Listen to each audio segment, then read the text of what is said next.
Udah mulai masuk ke Land of Dawn kali ini di match kita yang kedua. Tim rookie dua-duanya. Sama-sama dengan nuansa baru, dengan roster yang baru, akan saling berhadapan, akan saling berjibaku di area mid kali ini. Dan di area atas sudah ada Sorizo, di area bawah sudah ada Hazama bersama dengan Simba. Oh, wow, jauh head gold lane. Aku sudah lama sekali tidak melihat hal tersebut terjadi. Tapi untuk rotasi aku cukup setuju karena untuk 1v1 situationnya juga dia pakai high and dry.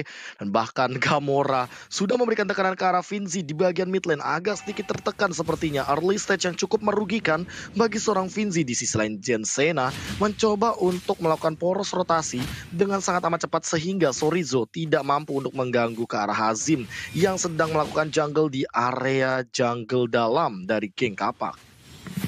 Alright, terus sementara itu dari Barbosa dan juga Gamora saling bahu-membahu untuk clearing minion. Gak ada yang mencoba untuk mengganggu dari seorang Hazim, walaupun di sana Jensena selalu siap siaga seperti di area depan sana, tapi sementara di area bawah Hazama dan juga Simba masih mencoba untuk sabar dulu. Karena seperti KB bilang juga, melihat jauh head di arah gold lane udah lama banget, benar-benar seperti nostalgia banget ya, Be. Omawa, jauh head Goldland. What do you think, Omawa? Oh, gue bilang itu sakit banget sih sebenarnya, Be. Masih sakit-sakit parah. Dan apalagi dia ketemu dengan Esmeralda yang notabene dengan adanya eject smart missile juga itu bisa sekali aja berjumpa separuh HP bakal terkuras habis oleh Hazama. Dan itu tinggal menunggu sebenarnya untuk Unstoppable Force agar bisa melakukan duel 1v1 bersama dengan Esmeralda-nya. Jadi untuk di bottom lane seharusnya gak ada masalah untuk Jowhead-nya, terutama dengan balik lagi yang tadi KB bilang dengan adanya emblem High and Dry yang dipegang oleh Jowhead. Jadi memang difokuskan untuk bisa memenangkan lane di 1v1. Oke, itu ekspektasinya. Tapi seperti yang kita lihat seolah-olah terzoning oleh Simba. Dan Simba seperti memainkan dengan sangat manis di bagian gold lane. Namun first blood tiba-tiba out of nowhere menuju ke arah Jensena. 4 versus 3 tentunya di bagian Turtle mencoba untuk mengamankan Turtle terlebih dahulu. Tapi Geng Kapak mencoba untuk diganggu oleh Sorizo. 1v3 situation. Tapi kali ini Sorizo-nya benar-benar mengeluarkan flicker ke arah belakang. Barbosa bakal coba ditabrak begitu saja. Hazam mendapat 1 point kill. Tapi di belakang sana, lihat yang tercuri dari satu Turtle-nya dan dicuri begitu saja oleh seorang Hazim. Hazim masih punya quad shadow double kill daripada seorang Simba. Simba mengincar ke arah Vinci, 1 hit lagi, tapi ternyata ke arah Jensena dan Max berhasil mendapatkan 1 point kill. Yang Feather Strike juga mendapatkan 1 dari seorang Vinci. Bigetron Beta lagi-lagi mendapatkan 1 point kill, dan bahkan ini pertukaran yang sangat amat tidak adil, 5 berbanding 1 kill. Ya, aku sebenarnya kagak notice tadi ketika Barbosa yang udah Scatul Maut masih mencoba untuk maju. Niatnya mungkin baik ya, dia mencoba untuk holy healing ke arah teman-temannya, tapi harus dibayar dengan nyawa. But it's okay, 5 berbanding 1, fair, bukan fair enough lagi, malah keuntungan yang sangat-sangat baik sekali dari Bigetron Beta kali ini. Dan untuk teman-teman dari Geng Kapak, mereka harus mencoba untuk mereset lagi, karena dari hal yang dilakukan di arah Turtle tadi sama sekali nggak baik. Soft skill yang beberapa kali juga miss, dan akhirnya nggak bisa ditumbangkan satu persatu dari mereka. Ya, dan bahkan ini pertukaran poin kill yang tidak adil. Dan bahkan masih ada Vinci juga, Feather Strike, dan itu dia flame shot Omawa. 1 korban lagi, GPX nggak boleh keculik 1 demi 1 Omawa. Iya, ini kayak di early aggressionnya benar-benar dipegang kendalinya oleh Bigetron Beta. Terlihat bahwa dari Max juga yang berhasil untuk mendapatkan full farm tanpa gangguan sama sekali. Dan sudah menjadi sesuatu pasti untuk GPX. Mereka wajib untuk bisa menetralkan satu lane. Dan inilah hal yang memang harus dilakukan oleh GPX untuk mendapatkan satu lane. Tapi apakah worth it karena ditukarkan juga untuk di top lane nantinya? Damage dari Max yang begitu besar, Be. Iya benar banget, dan bahkan di dalam top lane damage-nya masih tidak henti-henti digemparkan oleh seorang Gamora. 1 kill, bahkan 2 diamankan oleh Bigetron Beta. 82 poinnya sekarang ini benar-benar kerugian bagi teman-teman tim Geng Kapak karena Bigetron Beta. Mereka melakukan rotasi dengan cepat, wings by wings, dan bahkan holy healing membuat semua rotasi menjadi sebuah keuntungan bagi mereka. Dan mid lane mungkin akan jadi korban selanjutnya, tapi Turtle kali ini seperti jadi objektif yang sangat amat mudah. Ini kayak bener-bener kayak ngambil permen dari bayi, Omawa. Entah kenapa yang dilakukan di Bigetron Beta bener-bener lancar banget. Tapi kali ini Max-nya harus lebih hati-hati karena tadi di Turtle yang pertama dia sudah kecurian, dan ternyata 2 kali retrieve warkup dari Max. Dia harus benar-benar memperhatikan retribution-nya yang kali ini tercuri, dan bahkan Gamora yang harus diculik. Jadi kerugian, dan itu adalah shutdown yang mahal, Gio. What happened, Ayah Naon, Max? Kalau begitu ceritanya, tapi sementara itu 2 kali turtle yang diamankan, tapi bisa dibalas oleh teman-teman Bigetron Beta mendapatkan beberapa poin kill, tapi kali ini enggak. Dari GPX mereka benar-benar belajar. Sementara itu di area atas, Rhea head to head situation dengan Soriso ditambah dengan ada Jensen. Nah sepertinya dari Soriso hanya bisa pasrah karena tinjunya nggak ada yang bisa menumbangkan dari dua player ini. Sedangkan Barbosa dan juga Gamora mencoba untuk memberikan damage dengan Feather Ice Strike. Holy Baptiste juga tadi terkonek pada John Cena, tapi you can see me bro katanya. Dia masih bisa bertahan ke area belakang. Kali ini mencoba untuk lebih dan membuat teman-teman dari Bigetron Beta harus mundur ke area belakang. Ya, perlahan-lahan ini seperti yang tadi kita ngomongin soal pick off Omawa. Gimana di menit yang ke-6, 8-4 Omawa poinnya. Iya, menurutku satu kesalahan besar tadi adalah 2 kali mereka menonton Turtles. Itu kayak sayang banget karena kalau kita lihat memang dari BTR mereka lagi menang jumlah pemain di dalam Turtle Pit. So, iya, ketika ada tim fight besar yang terjadi seperti ini, tampaknya bisa dimenangkan oleh pemain-pemain dari GPX karena memang mereka mereka lagi menang jumlah banget gitu loh.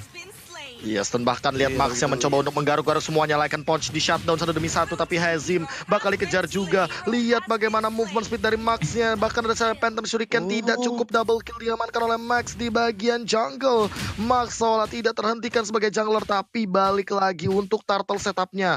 Bigetron Beta masih punya PR yang cukup banyak, karena lihat perbandingan dari Godnya dan Vinzi harus hilang flick out langsung tiba-tiba dari Sorizo. Langsung masuk Montek FYP dari MDL season yang keempat minggu yang pertama sepertinya langsung dibalaskan begitu saja, ditabrak dengan Basya Shield Unity, mencoba untuk bertahan. Barbosa Holy Healing mencoba untuk mendapatkan durability lebih, Hazama harus tumbang, begitu juga mungkin dengan John Cena kalau dia masih bertengker di bagian mid lane. Turret sudah ditumbangkan, Rhea baru datang, dan ini menjadi mimpi buruk bagi geng Kappa karena mereka juga terinvasi jungle dari purple buff-nya, Gio.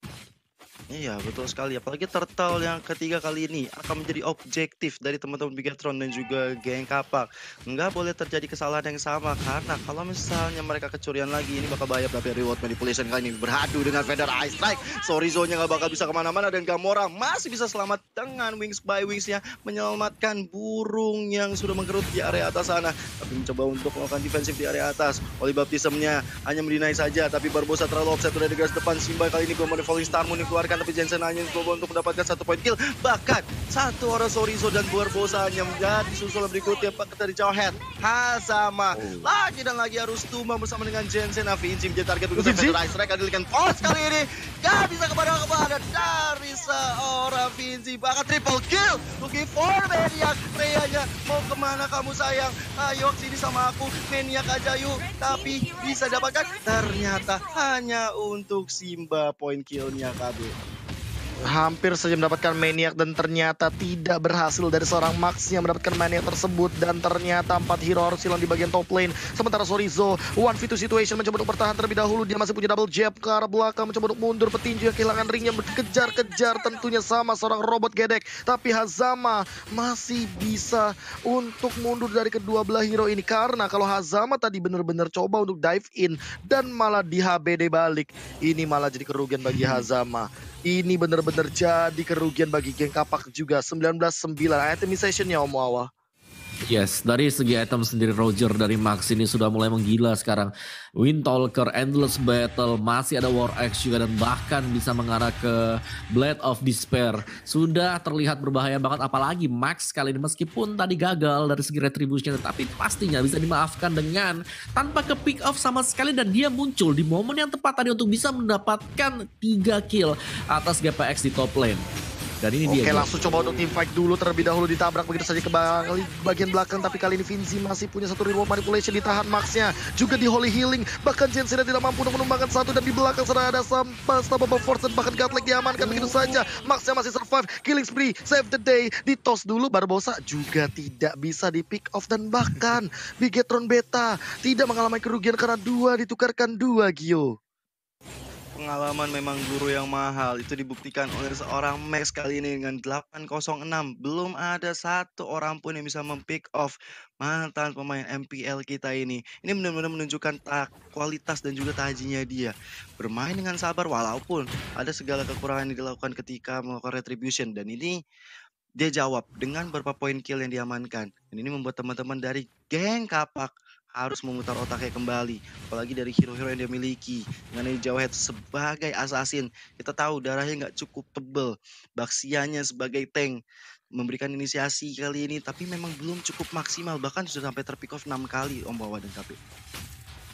Iya, dari segi performance sendiri juga Gapex mereka butuh untuk melakukan farmingan terlebih dahulu. Karena kalau dilihat memang untuk junglernya ya ini udah level 15 si Max. Jadi mereka pasti akan memaksimalkan hal ini. Mereka akan mendapatkan atau berusaha untuk mendapatkan Lord yang pertama. Dan untuk pick off-nya dari BTR, mereka juga harus berhati-hati jangan sampai ke pick seperti di match pertama kita. Ya Gio? Yes, bener. Oke.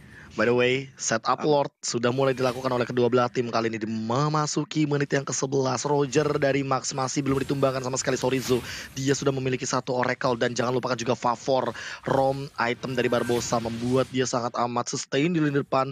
Dia per 15 detik akan memberikan heal terhadap hero-hero yang sangat amat membutuhkan heal atau paling sekarat. Dan kali ini Max dalam ancaman, dia langsung dipaksa untuk mundur. Void Crystal keluar juga daripada seorang Finzi. Dan Rhea udah punya Ice Queen One untuk memberikan sedikit efek slow dan akan sangat berkesinambungan dengan reward manipulation oleh seorang Finzi. Tapi Feather Astrax sudah digunakan, Rhea dipaksa untuk mundur terlebih dahulu. Langsung ada Baksia Shield Unity, bahkan mencoba untuk menabrak lini depan. Tapi Jensena hanya bermain dengan roda manisnya dan Holy Crystal sudah dimiliki oleh seorang Simba. Team fight-nya akan lebih jangka panjang lagi, tapi kali ini sudah mulai ditabrak begitu saja. Akankah didapatkan Lordnya tanpa adanya Retri Warkop kali ini, dan bahkan ada satu Holy Baptism hilang begitu saja dari Jensena, dan langsung ada Falling Star Moon. Rhea mencoba untuk bertahan, tapi kali ini Rhea harus ditumbangkan. Double kill dari Max di bagian jungle membuat Bigetron Beta kali ini sangat amat unggul di menit yang ke-12 dengan satu Lord yang pertama, Gio. Bahkan dari gak cuman itu, ada networknya yang lebih unggul lagi, dari point killnya udah sangat jelas lebih unggul, dan dari segi itemnya Om Wawa ini udah seunggul mana Om Wawa? Ya udah sangat-sangat jauh sekali, apalagi Max yang bakal mengarah ke immortality sebentar lagi. Ini bisa terlihat dari perbedaan level juga sih tadi antara Max dengan juga junglernya Hazim, yang dimana Hazim masih baru menyelesaikan War X, ada Endless juga dengan Melvic Roll, tapi itu bakal sulit untuk bisa mengejar ketinggalan 6 item yang akan diselesaikan oleh Max. Bahkan tadi Gamora udah sakit banget mengeluarkan Feather Ice Strike dan membuat orang Hazama udah setengah darah dan harus melakukan setup, apalagi Lordnya sudah muncul ke area bawah kali ini KB. Iya, bahkan mencoba untuk ditabrak terlebih dahulu. Langsung coba untuk Feather Ice Strike kena 2. Mencoba untuk bertahan Hazama. Satu hit lagi ditinju dan tidak benjol di belakang seragam Gamora, tapi ditukarkan begitu saja. Bahkan Rhea mencoba untuk memacu seorang Simba, tapi Simba masih punya absorb damage cukup tinggi di flame shot ke arah belakang. Tapi kali ini real walk manipulation sudah di pop out. Finzi nggak punya source skill lagi, mencoba untuk ditabrak, tapi Hazim belum mengeluarkan shadow killnya. Dan bahkan kali ini Hazim masih bertahan terlebih dahulu. Jensena datang mencoba untuk Baksia Shield Unity. Void Crystal membubarkan pasukan dari Bigetron Beta. Di bagian top lane, Max juga tidak mau mengambil resiko yang lebih dalam lagi karena dia memegang 10 kill. Pecah celengan, ini bakal jadi gold yang sangat amat menggiurkan bagi geng Kapak, Gio. Asli. Dan sebenarnya geng Kapak udah mulai mengerti pola permainan dari Bigetron Beta. Dia mengincar ke arah seorang Parsia milik Gamora, dan itu adalah poin utamanya, way to victory kalau bisa dibilang, karena dia punya damage yang besar, berada di posisi yang baik. Dan kalau misalnya dia bisa ditumbangkan, teman-teman dari geng Kapak dengan adanya Hazim, dengan adanya Rhea, dia bakal bisa masuk melalang buana kemanapun dia mau. Dan itu terbukti dari tadi kita lihat sudah bisa didapatkan satu poin kill, tapi Hazama kali ini akan menjadi bulan-bulanan dari teman-teman Bigetron Beta dengan The Falling Star Moon dikeluarkan. Gak bisa membuat Hazama bertahan lebih lama lagi, tapi ada Rhea kali ini menjadi target berikutnya dengan absorb yang sudah terisi dari seorang Simba. Tentunya ini kan bahaya banget pada Ice Strike kali ini. Coba untuk mendapatkan beberapa poin kill ke arah depan sana KB. Ya, bahkan coba untuk langsung bertahan dari reward manipulation. Jensena tumbang, Rhea juga tumbang, dan bahkan satu persatu mulai tumbang dari geng Kapak. Tersisa hanya Finzi dan juga Hazim mencoba untuk membersihkan wave minion dengan cepat. Masih ada Void Crystal, semuanya sekarat. Masih ada Holy Healing juga. Maxnya berfokus sama base. Max hanya fokus ke base, dan ternyata yang terekspos di depan sana langsung mencoba untuk dipaksa dengan seorang Max yang mencakar-cakar karena base-nya Bigetron Beta 1-0. Bigetron Beta, what a play, permainan yang